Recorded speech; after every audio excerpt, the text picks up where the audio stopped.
جل وعلا شانہ اتم برہانہ ما اعظم شانہ کی حمد و ثنا۔ امام الانبیاء حبیب خدا رحمت دو عالم نبی معظم شفیع معظم شمس الضحیٰ بدر الدجا امام القبلتین وسیلتنا فی الدارین سیدی آقائی ملجائی جناب حضرت محمد الرسول اللہ صلی اللہ تعالیٰ علیہ وبارک وسلم کی بارگاہ سطوت پناہ میں ہدیہ سلام عقیدت و محبت پیش کرنے کے بعد سامعین محترم، عن انس بن مالک رضی اللہ تعالیٰ عنہ ان عمر بن الخطاب رضی اللہ تعالیٰ کان اذا قحطوا استسقى بالعباس بن عبد المطلب رضی اللہ تعالیٰ عنہ فقال اللهم انا كنا نتوسل اليك بنبينا محمد صلی اللہ علیہ وسلم فتسقينا وانا نتوسل اليك بعم نبينا صلی اللہ علیہ وسلم فاسقنا قال فيسقونا۔ وذكر الحافظ ابن حجر فی المفتح بسند عن عبد اللہ بن عمر رضی اللہ تعالی ثم عمر خطب الناس فقال ان رسول اللہ صلی اللہ علیہ وسلم کان یرا للعباس ما یرا الولد للوالد فاقتدوا ایھا الناس برسول اللہ صلی اللہ علیہ وسلم فی ام العباس واتخذوا وسیلۃ الی اللہ۔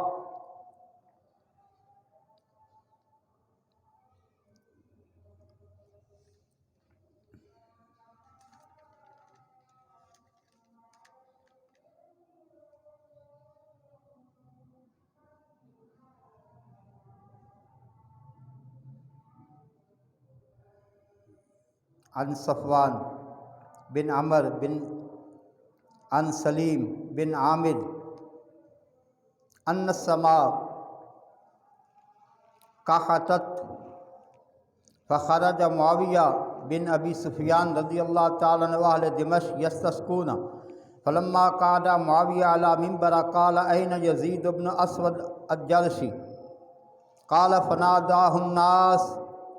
فاقبل يتحتى فامر معاویہ قصد المنبر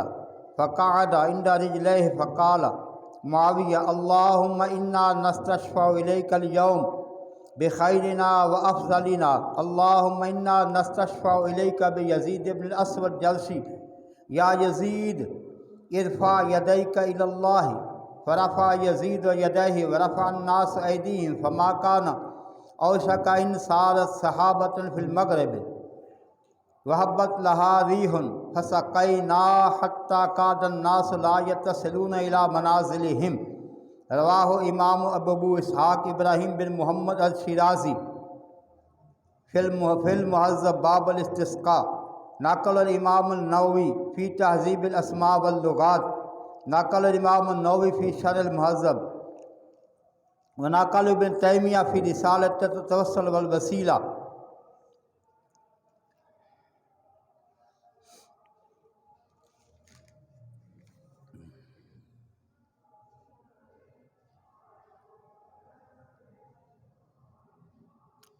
اللہ تبارک و تعالیٰ جل وعلا شانہ کی حمد و ثنا جو لائق ثنا ہے۔ امام الانبیاء سید المرسلین فخر الاولین والآخرین محبوب خدا جان جانا صلی اللہ تعالیٰ علیہ وبارک وسلم کی بارگاہ سطوت پناہ میں ہدیہ عقیدت و محبت کا نذرانہ پیش کرنے کے بعد سامعین محترم محتشم، آج میں نے قرآن کریم کی متعدد آیات مبارکہ کی تلاوت کا شرف حاصل کیا ہے۔ ابھی میں نے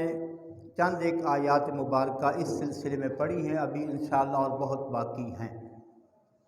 ان تمام آیات مقدسہ کا عنوان ہے وسیلہ۔ وسیلہ اللہ کے انبیاء بھی وسیلہ بنتے ہیں، وسیلہ ہیں، ذوات بھی وسیلہ ہیں، اعمال بھی وسیلہ ہیں، اور اللہ کے مقبول بندے بھی بارگاہ خداوندی میں وسیلہ ہیں۔ اب پہلی آیت پاک، اس میں صراحتاً حکم ہے، اس کے بعد حدیث پاک جو میں نے چند ایک پڑھی ہیں، باقی انشاءاللہ ابھی باقی میں عرض کرتا ہوں۔ وَلَوْ أَنَّهُمْ إِذ ظَّلَمُوا أَنفُسَهُمْ جَاءُوكَ فَاسْتَغْفَرُوا اللَّهَ وَاسْتَغْفَرَ لَهُمُ الرَّسُولُ لَوَجَدُوا اللَّهَ تَوَّابًا رَحِيمًا۔ سورہ نساء ہے، 5واں پارہ ہے، آیت نمبر 64 ہے۔ سورہ نساء 5واں پارہ، آیت نمبر 60 اور 64۔ اللہ رب العالمین جل وعلا شانہ نے خود فرمایا ہے، وَلَوْ أَنَّهُمْ إِذ ظَّلَمُوا أَنفُسَهُمْ جَاءُوكَ، جب تم اپنی جانوں پہ ظلم کر بیٹھو، گناہ کر بیٹھو، اپنی جانوں پہ ظلم کر لو۔ جاؤک آقا دو عالم علیہ السلام سے خطاب ہے، جاؤک یا رسول اللہ صلی اللہ علیہ وسلم آپ کے دروازے پہ آ جائیں، جاؤک آپ کی بارگاہ میں آ جائیں، حضور کے بارگاہ میں حاضر ہو جائیں۔ جاؤک فاستغفر اللہ، اللہ سے معافی مانگیں، اللہ سے، واستغفر لہم الرسول،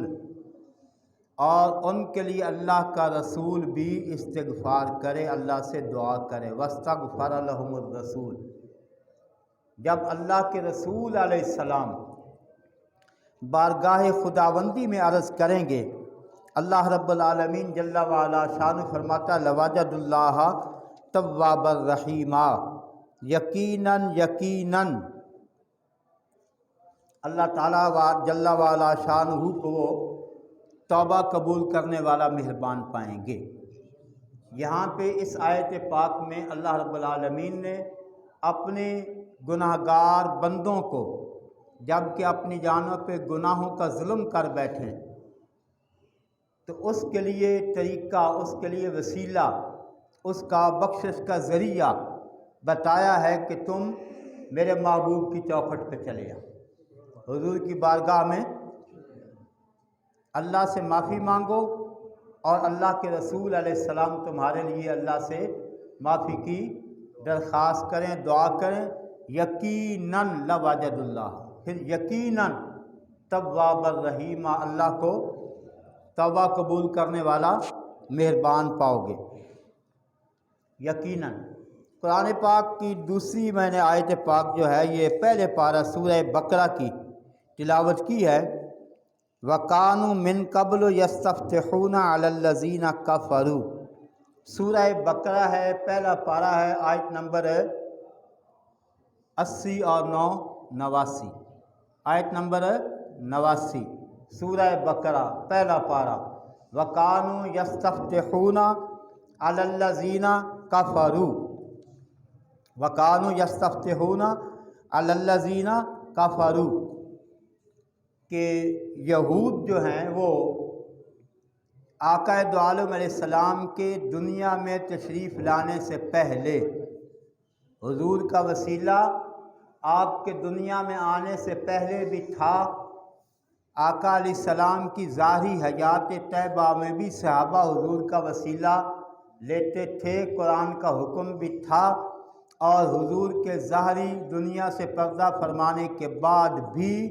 صحابہ پاک کا معمول، تابعین کا اور سلف صالحین کا طریقہ آج تک یہ چلا آ رہا ہے۔ اور اس آیت کریمہ کے تحت جو میں نے بتائی سورہ نساء کی آیت نمبر 64 جو اس کے تحت، تو اب یہود جو ہے نا، جب ان کی جنگ ہوتی مشرکین کے ساتھ، بت پرستوں کے ساتھ، تو یہ نبی کریم علیہ السلام کا وسیلہ پیش کرتے تھے، یا اللہ۔ اب وہ الفاظ کیا کیا ہیں؟ رواہ الحاکم فی المستدرک باب التفسیر، کانوا یستفتحون علی الذین کفروا، ای کان یہود یقولون اللہم انا نستنصرک بحق النبی الامی، یا اللہ اپنے نبی امی کے صدقہ میں ہماری مدد فرما۔ اللہم انا نستنصرک بحق النبی الامی، اپنے نبی جو امی جن کا لقب ہے، جو کسی سے پڑھے نہیں ہیں پھر بھی عالم ما کان و ما یکون ہے، سب کچھ جانتے اس محبوب کے صدقہ میں، حضور کے وسیلہ میں ہمیں مدد، نصرت، کامیابی، فتح عطا فرما۔ رواہ ابو نعیم فی دلائل النبوہ، جلد نمبر 1 صفحہ نمبر 19، عن ابن عباس رضی اللہ تعالیٰ عنہما، تفسیر ابن عباس، ان یہود کانوا یستفتحون الاوس والخزرج برسول اللہ صلی اللہ علیہ وسلم قبل مبعثہ، نبی کریم علیہ السلام کے دنیا میں تشریف لانے سے پہلے یہود اوس اور خزرج قبیلے پر حضور کے وسیلہ سے دعا کرتے تھے، حضور کے وسیلہ سے مدد مانگتے تھے، دعا کرتے تھے۔ رواہ عن ابن جریر، تفسیر ابن جریر، یستنصرون برسول اللہ قبل مبعثہ، آقا دو عالم علیہ السلام کے تشریف لانے سے پہلے حضور کے وسیلہ سے یہود دعا کیا کرتے۔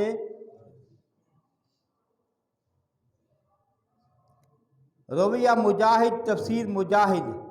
اے یستنصرون بہ علی الناس، جار اللہ زمخشری التفسیر الکشاف،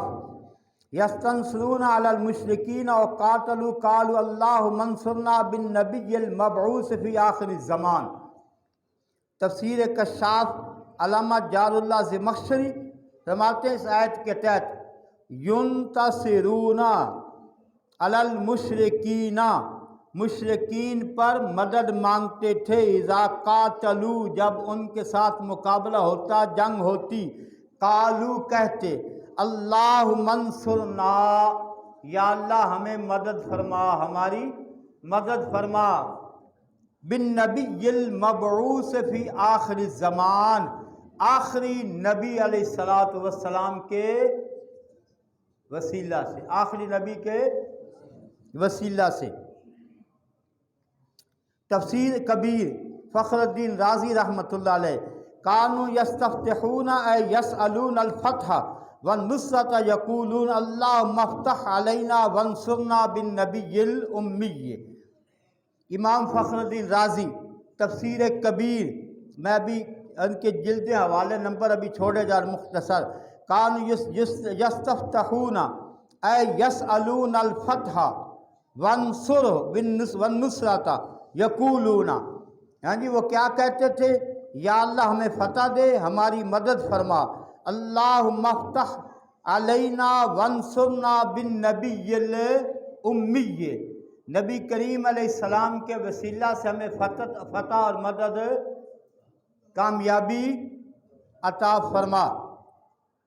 اور حوالہ دیکھ لیں، تفسیر ابن کثیر، الحافظ ابن کثیر، یہود، ان یہودا کانوا یستفتحون برسول اللہ قبل مبعثہ، تفسیر ابن کثیر، یہودی جو ہے نبی کریم علیہ السلام کے تشریف لانے سے پہلے حضور کے وسیلہ سے دعا کرتے تھے۔ چلو اگلا اور بھی دیکھ لیں تفسیر، ابھی میں بتاتا ہوں، ابھی حوالے سینکڑوں حوالے ہوں گے، ایک دو نہیں۔ تفسیر روح المعانی، السید محمود آلوسی رحمۃ اللہ تعالی علیہ، کانوا یستفتحون علی الاوس والخزرج برسول اللہ صلی اللہ علیہ وسلم قبل مبعثہ، اوس اور خزرج پر رسول اللہ علیہ السلام کے تشریف لانے سے پہلے یہود آپ کے نام پاک کی مدد سے، وسیلہ سے دعا کرتے۔ دوسری آیت پاک، ابھی اس میں انشاءاللہ وقت کی قلت ہے وگرنہ تفصیل میں جاتا۔ فَتَلَقَّىٰ آدَمُ مِن رَبِّهِ کَلِمَاتٍ، پہلا پارہ ہے بھائی، سورہ بقرہ ہے، جی آیت نمبر 13 ہے، آیت نمبر 13، پہلا پارہ سورہ بقرہ، فَتَلَقَّىٰ آدَمُ مِن رَبِّهِ کَلِمَاتٍ۔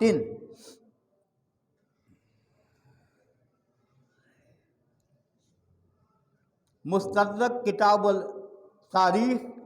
حاکم نے اس کو روایت کیا عن عمر ابن خطاب رضی اللہ تعالی عنہ قال قال رسول اللہ صلی اللہ علیہ وسلم لما اقترف آدم الخطیۃ قال یا رب اسألک بحق محمد لما غفرت لی فقال اللہ یا آدم وکیف عرفت محمد صلی اللہ علیہ وسلم ولم اخلق قال یا رب لأنک لما خلقتنی بیدک ونفخت فی من روحک ورفعت راسی فرأیت علی قوائم العرش مکتوبا لا الہ الا اللہ محمد رسول اللہ فعلمت انک لم تصف الى اسمک الا احب الخلق الیک فقال اللہ صدقت یا آدم انہ ليحب الخلق ولولا صلی اللہ علیہ وسلم فقد غفرت لک ولولا محمد ما خلقت ھذا حدیث صحیح الاسناد۔ میں نے پوری حدیث حضرت عمر بن خطاب رضی اللہ تعالیٰ عنہ سے، جس کو مستدرک نے روایت کیا ہے اور جس کو کہا کہ حدیث ہے، اس کی ساری سند جو ہے وہ صحیح ہے۔ فتلقى آدم من ربی کلمات، آدم علیہ نبینا علیہ الصلوۃ والسلام جب اللہ رب العالمین کی بارگاہ میں دعا کرتے کرتے صدیاں بیت گئی، مالک کریم بے نیازی دکھاتا رہا، پھر اللہ نے آدم کے دل میں کچھ کلمات ڈالے۔ آدم علیہ السلام نے رب کے حضور جو دعا کی، تو انہوں نے کہا یا رب اسألک بحق محمد، یا اللہ میں تجھ سے تیرے محمد کے واسطے سے دعا کرتا ہوں۔ اللہم انی اسألک بحق محمد، میں حضور کے وسیلہ سے، اے اللہ میں حضور کے وسیلہ سے دعا کرتا ہوں، لما غفرت لی، یا اللہ مجھے معافی عطا کر دے۔ فقال اللہ یا آدم وکیف عرفت محمد، مالک نے فرمایا اے آدم میں نے تو ابھی محمد صلی اللہ علیہ وسلم کو دنیا میں بھیجا بھی نہیں ہے، تم نے کیسے جان لیا؟ ابھی تو نظام کائنات تم نے کیسے جان لیا؟ ابھی تو وہ پیدا نہیں ہوئے، ابھی دنیا میں آئے نہیں ہیں، تم نے کیسے جان لیا؟ قال یا رب لأنک لما خلقتنی بیدک ونفخت فی من روحک رفعت راسی فرأیت علی قوائم العرش مکتوبا لا الہ الا اللہ محمد رسول اللہ، یا اللہ جب تو نے مجھے اپنے دست قدرت سے بنایا، لما خلقتنی بیدک، جب تو نے مجھے اپنے دست قدرت سے بنایا، ونفخت فی من روحک، اور اپنی روح مجھ میں پھونکی، ونفخت فی من روحک، اپنی روح مجھ میں پھونکی، رفعت راسی، میں نے اپنے سر کو جو اٹھایا، فرأیت علی قوائم العرش مکتوبا، میں نے پایا عرش پہ لکھا ہوا پایا، لا الہ الا اللہ، میں نے عرش کے پائے پہ لکھا ہوا یہ پایا لا الہ الا اللہ محمد رسول اللہ، فعلمت انک لم تصف الی اسمک الا احب الخلق الیک، تو میں نے جان لیا جو نام پاک عرش کے پائے پہ اپنے نام کے ساتھ جو تو لکھا ہے، ساری کائنات میں سب سے زیادہ تجھے یہ محبوب ہے۔ الا احب الخلق الیک، فقال اللہ صدقت یا آدم، مالک نے فرمایا آدم تو نے سچ کہا ہے، تو نے سب سے زیادہ مجھے حضور سے محبت ہے، تو نے سچی بات کہی، لیکن یہ تو بتا میں نے تیرے گناہ بخش دیے ہیں، خطا تیری معاف کر دی ہے، لولا محمد ما خلقت، اگر میں حضور علیہ السلام کو پیدا نہ کرتا تو کائنات کی کوئی چیز پیدا نہ کرتا۔ چلے ابھی تو آیات مقدسہ بہت زیادہ پڑھی ہیں۔ قد نرا تقلب وجهک فی السماء فَلَنُوَلِّيَنَّكَ قِبْلَةً تَرْضَاهَا، سورہ بقرہ ہے، دوسرا پارہ ہے، آیت نمبر 144 ہے۔ قَدْ نَرَىٰ تَقَلُّبَ وَجْهِكَ فِي السَّمَاءِ، نبی رحمت صلی اللہ تعالیٰ علیہ وبارک وسلم نماز کی حالت میں، زور کی نماز تھی یا عصر کی نماز تھی، 4 رکعت والی نماز تھی، اس میں محدثین کا جو ہے نا اختلاف رائے پایا جاتا ہے، نماز زور تھی یا نماز عصر تھی۔ 2 رکعتیں حضور ادا فرما چکے تھے، 2 رکعتیں نماز کی ادا ہو چکی تھی، دل اطہر میں خیال آیا، نگاہ بلند ہوئی، آسمانوں کی طرف دیکھا، اسی وقت جبریل امین خدا کا پیغام وہی لے کر آ گئے۔ قد نرا تقلب وجهک فی السماء، اے محبوب آپ کا آسمانوں کی طرف دیکھنا ہم دیکھ رہے، ہم دیکھ رہے۔ اور دوسری آیت پاک میں مالک نے فرمایا یہ ہے، فَإِنَّكَ بِأَعْيُنِنَا، فَإِنَّكَ بِأَعْيُنِنَا، ہم ساری کائنات کو تو دیکھتے ہیں، لیکن محبوب ہر لمحہ، ہر گھڑی، ہر پل، ہر لحظہ ٹک ٹکی باندھے اللہ اپنے محبوب کو دیکھتا رہتا ہے۔ قد نرا تقلب وجهک فی السماء فَلَنُوَلِّيَنَّكَ قِبْلَةً تَرْضَاهَا، آپ کی مرضی ہے جس کو چاہو قبلہ بنا دو۔ فَلَنُوَلِّيَنَّكَ قِبْلَةً تَرْضَاهَا، محبوب مرضی تیری۔ اوپر کیا دیکھتا ہے؟ آسمانوں کی طرف کیا دیکھتا ہے؟ مالک خدا کی رضا چاہتے ہیں 2 عالم، امام اہل سنت خدا کی رضا چاہتے ہیں 2 عالم، خدا چاہتا ہے رضائے محمد، ساری کائنات اللہ کی رضا کی متلاشی ہے، اللہ اپنے محبوب کی رضا کا جویاں ہے۔ اور یہی فتردہ سورہ والضحیٰ میں یہی فرمایا، وَلَسَوْفَ يُعْطِيكَ رَبُّكَ فَتَرْضَىٰ، وَلَسَوْفَ يُعْطِيكَ رَبُّكَ فَتَرْضَىٰ، يُعْطِيكَ تیرا رب، نہ آسمانوں کا، نہ زمینوں کا، نہ کعبے کا، کسی اور کا، نہ جنوں کا، نہ انسانوں کا، نہ جنت کا، نہ حوروں کا، نہ غلماں کا، ربُّكَ تیرا رب۔ رب کو بھی ناز ہے محبوب خدا کا رب ہونے پر۔ سوف یعطیک، تجھے دے گا، ربک تیرا رب ہے، والا سوف یعطیک ربک فترضیٰ، اتنا دے گا کہ تو راضی ہو جائے، اتنا دے گا، والا سوف یعطیک ربک فترضیٰ، ان قریب تیرا رب تجھے اتنا دے گا تو راضی ہو جائے گا۔ اب آگے حدیث پاک میں سن لیں، مالک کائنات نے جب یہ اعلان فرمایا، اپنے محبوب کو یہ انعام، یہ عزت، یہ کرامت، یہ شرافت، یہ شان عطا فرمائی، نبی رحمت علیہ السلام نے فرمایا، مالک اگر تیرا یہ حکم ہے، تیری یہ مرضی ہے، تیری یہ رضا ہے کہ تو مجھے راضی کر کے چھوڑے گا، مجھے قسم ہے تیری عزت و جلال کی، میں اس وقت تک راضی نہیں ہوں گا جب تک میرا ایک امتی بھی جنت سے باہر ہو، میں اس وقت تک راضی نہیں ہوں جب تک ایک امتی بھی میرا جنت سے باہر ہوگا، یا اللہ میں راضی نہیں ہوگا۔ مالک نے کہا میں نے تو راضی کرنا ہے، اب محبوب تیری مرضی ہے۔ اچھا، قبلۃً ترضیٰ فولی وجہک فلنولیَنَّکَ قبلۃً ترضیٰ، جو آپ کی مرضی ہے، جو قبلہ بیت اللہ اگر قبلہ بنا ہے تو حضور کے وسیلہ سے بنا ہے، پہلے تو نہیں تھا نا بھائی، پہلے تو نہیں تھا نا، نبی رحمت صلی اللہ تعالیٰ علیہ وبارک وسلم کے وسیلہ سے۔ چلیں آگے مختصر کرتے ہوئے، اذهبوا بقمیصی ھذا فالقوہ علی وجہ ابی یأت بصیرا، ہاں جی، یہ سورہ یوسف کی آیت نمبر 93 ہے، سورہ یوسف 13واں پارہ آیت نمبر 90 اور 93 آیت نمبر، اذهبوا بقمیصی ھذا فالقوہ علی وجہ ابی یأت بصیرا، یوسف علیہ السلام نے فرمایا، ہاں جی، نبی کا بیٹا، نبی یعقوب علیہ السلام کا بیٹا جناب یوسف، نبی ابن نبی، ہاں جی، تو کیا کہہ رہے ہیں اپنے بھائیوں سے؟ اذهبوا بقمیصی ھذا،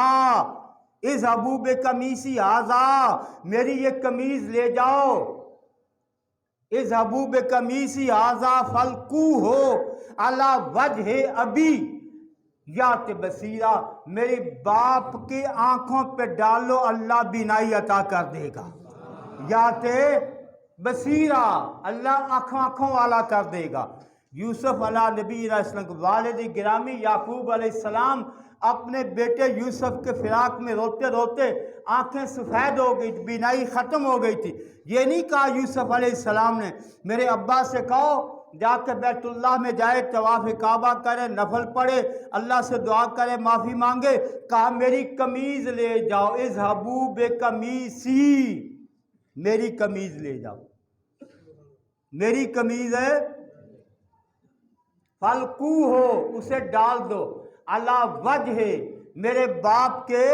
چہرے پر، یاتی بصیرہ، قرآن پاک کی آیت انکار ممکن نہیں، وگرنہ کفر ہو جائے گا۔ تو یعقوب علیہ السلام کو آنکھیں ملی کہ نہ ملی؟ ملی، کس سے؟ کس کے صدقہ میں؟ یوسف علیہ نبینا علیہ السلام کی قمیض وسیلہ بنی۔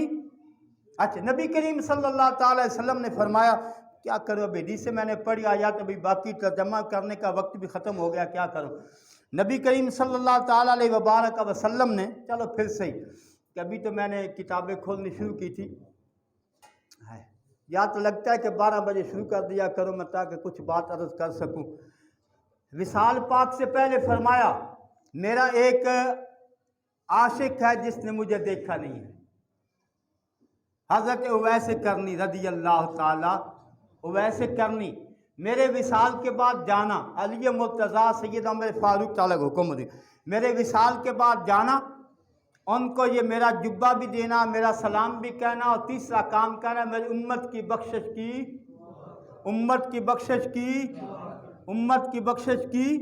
دعا کرے۔ علی مرتضیٰ شیر خدا عمر فاروق تعالیٰ نے تشریف لے گئے، حضرت اویس کرنی رضی اللہ تعالیٰ سے ملاقات ہوگی جنگل میں، میں مختصر بالکل کا جنگل میں، ہاں جی، بکریاں کا ریوٹ چلا رہے تھے،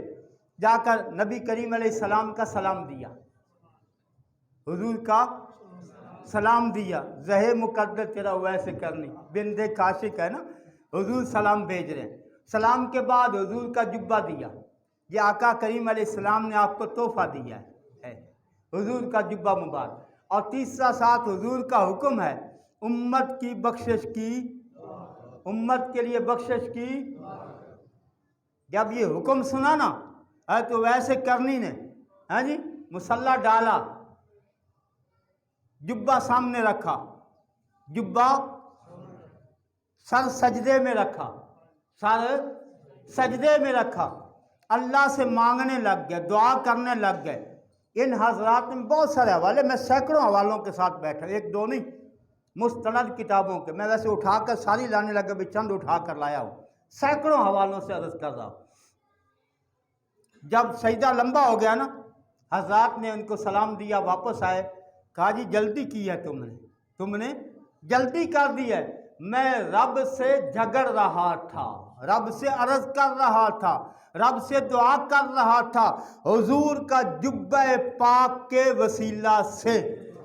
حضور کے جبہ کے وسیلہ سے عرض کر رہا تھا، یا اللہ حضور کی ساری گناہگار امت کو بخش دے۔ ابھی تو 1/3 بخشش ہوئی تھی، جلدی کیے، میں نے تو سر اٹھانا ہی نہیں تھا، میں نے تو سر اٹھانا ہی نہیں تھا، جب تک کہ رب نے ساری امت کی بخشش کا وعدہ فرما لینا نہ تھا۔ حضرت ام سلمہ رضی اللہ تعالی، حضرت ام سلمہ رضی اللہ تعالی، حضرت میمونہ رضی اللہ تعالی، دونوں حضرات جو ہیں ان کے مبارک حدیث پاک میں نبی کریم علیہ السلام کو مبارک بال، حضور کے مبارک بال، حضور کے مبارک بال جو ان کو ملے تھے، جب کوئی بیمار ہو جاتا، جب کوئی بیمار ہو جاتا، وہ بال مبارک پانی میں ڈال کر ان کو دیتے، پی لو اللہ شفا دے دے گا۔ میں نے وسیلہ کا موضوع چھیڑ دیا ہے، انشاءاللہ سینکڑوں کتابیں بما حوالہ اور 20 مقدس آیات ربانی اور حدیث پاک کے موتیوں کی لڑیوں سے انشاءاللہ اس عنوان کو مزید آگے بڑھائیں گے۔ اللہ تعالیٰ ہمیں ان پاک لوگوں لیکن سچے لوگ کونوا مع الصادقین جو خود سچے ہیں نا ان کے ساتھ، ان جھوٹوں کے ساتھ ان کی بات نہیں میں کرتا۔ یا ایھا الذین آمنوا اتقوا اللہ وکونوا مع الصادقین، سچے ہیں کہ رب نے کہا ان کے ساتھ ہو جاؤ اور قیامت تک یہ رہنے ہیں، سچے قیامت تک رہنے۔ رب کا فرمان آخری کتاب ہے قرآن نے قیامت تک رہنا ہے، رب کا فرمان بھی قیامت تک ہے، سچے بھی قیامت تک ہیں۔ جھوٹے بے شک بے شمار ہو گئے لیکن سچے بھی قیامت تک ہیں اور رہیں گے۔ اللہ تعالیٰ سچے لوگوں کی سنگت نصیب فرمائے۔ انشاءاللہ اس پہ بھی باقی گفتگو 2 3 4 جتنے جمعے لگے انشاءاللہ عرض کروں گا۔ اللہ تعالیٰ توفیق ہے۔